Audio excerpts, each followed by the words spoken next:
یہ قرآن وہ رستہ دکھاتا ہے جو سب سے سیدھا ہے، اور مومنوں کو جو نیک عمل کرتے ہیں بشارت دیتا ہے کہ ان کے لیے اجر عظیم ہے، اور یہ بھی بتاتا ہے کہ جو آخرت پر ایمان نہیں رکھتے ان کے لیے ہم نے دکھ دینے والا عذاب تیار کر رکھا ہے۔ اور انسان جس طرح جلدی سے بھلائی مانگتا ہے اسی طرح برائی مانگتا ہے، اور انسان بڑا جلد باز ہے۔ اور ہم نے دن اور رات کو دو نشانیاں بنایا ہے، تو رات کی نشانی کو تاریک بنایا اور دن کی نشانی کو روشن، تاکہ تم اپنے پروردگار کا فضل یعنی روزی تلاش کرو اور برسوں کا شمار اور حساب جانو۔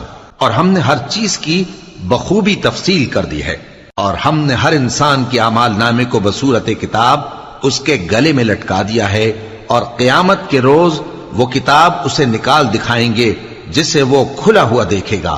کہا جائے گا کہ اپنی کتاب پڑھ لے، تو آج اپنا آپ ہی حساب کرنے والا کافی ہے۔ جو شخص ہدایت اختیار کرتا ہے تو اپنے لیے اختیار کرتا ہے، اور جو گمراہ ہوتا ہے تو گمراہی کا ضرر بھی اسی کو ہوگا۔